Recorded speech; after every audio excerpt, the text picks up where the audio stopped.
ಬಳ್ಳಾರಿಯ ಖಾಸಗಿ ಬ್ಯಾಂಕ್ ನೌಕರನಿಂದ ಕೋಟಿ ಕೋಟಿ ವಂಚನೆ ಆಗಿದೆ.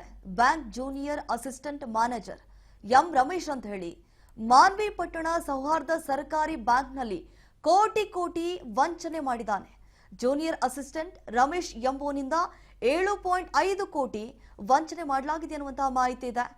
2023ರಿಂದ ಇಲ್ಲಿವರೆಗೂ ಕೂಡ ಹಂತವಾಗಿ 7.5 ಕೋಟಿ ವಂಚನೆ ಮಾಡಿದ್ದಾನೆ. Bank junior assistant manager M Ramesh ಅಂತ ಹೇಳಿ ಈತನ ಹೆಸರು. ಮಾನ್ವಿ ಪಟ್ಟಣ ಸೌಹಾರ್ದ ಸರ್ಕಾರಿ ಬ್ಯಾಂಕ್ನಲ್ಲಿ ಕೋಟಿ ಕೋಟಿ ವಂಚನೆ ಮಾಡಿದ್ದಾನೆ. ಜೂನಿಯರ್ ಅಸಿಸ್ಟೆಂಟ್ ರಮೇಶ್ ಎಂಬುವನಿಂದ 7.5 ಕೋಟಿ 2023ರಿಂದ ಇಲ್ಲಿವರೆಗೂ ಕೂಡ ಹಂತವಾಗಿ ಎಲ್ಲರನ್ನು ಕೂಡ ಯಾಮಾರಿಸಿಕೊಂಡು ಬಂದ. ನಕಲಿ ಖಾತೆಯನ್ನ ಓಪನ್ ಮಾಡಿಸಿದ, ನಕಲಿ ಸಹಿ ಮಾಡಿ ಕೋಟಿಯನ್ನ ಈಗ ವಂಚನೆ ಮಾಡಿದ್ದಾನೆ. ಕೋಟಿ ವಂಚನೆ ಮಾಡಿ ಎಸ್ಕೇಪ್ ಆಗಿದ್ದಾನೆ. ಬಳ್ಳಾರಿ ಪಿಎಂಸಿ ಠಾಣೆಯಲ್ಲಿ ಎಂ ರಮೇಶ್ ವಿರುದ್ಧ ದೂರು ದಾಖಲಾಗಿದೆ. ನೋಡಿ, ದೃಶ್ಯಾವಳಿಯಲ್ಲಿ ಗಮನಿಸ್ತಾ ಇದ್ದೀವಿ. ಈತನೇ ಮಹಾನುಭಾವ ಈಗ 7.5 ಕೋಟಿ ವಂಚನೆ ಮಾಡಿದ್ದಾನೆ. ಮಾನ್ವಿ ಪಟ್ಟಣ ಸೌಹಾರ್ದ ಸರ್ಕಾರಿ ಬ್ಯಾಂಕ್ ನಿಯಮಿತ ಅನ್ನುವಂತಹ ಒಂದು ಈ ಕಾರ್ಪೊರೇಟ್ ಬ್ಯಾಂಕ್ನಲ್ಲಿ ಕೆಲಸ ಮಾಡ್ತಾ ಇದ್ದ.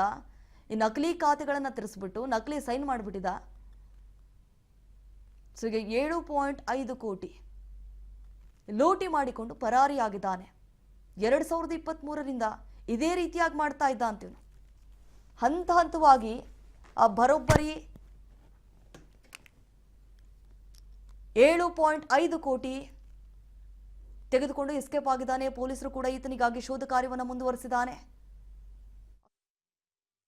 ಯಾರು ಅಕೌಂಟ್ ಕ್ಲೋಸ್ ಮಾಡ್ಕೊಂಡು ಹೋಗ್ಯಾರೋ ಲೋನ್ಸು, ಆ ಲೋನ್ಸನ್ನೇ ಮತ್ತೆ ಆ್ಯಕ್ಟಿವ್ ಮಾಡಿಕೊಂಡು ತನ್ನ ಪಾಸ್ವರ್ಡ್ ಇಟ್ಟು ತನ್ನ ಮೊಬೈಲ್ ನಂಬರ್ ಲಿಂಕ್ ಮಾಡಿ ತನ್ನ CC ಲಿಂಕ್ ಮಾಡಿ ಈ ರೀತಿ ಮಾಡಿ ಹಣ ದುರುಪಯೋಗ ಆಗಿತ್ತು.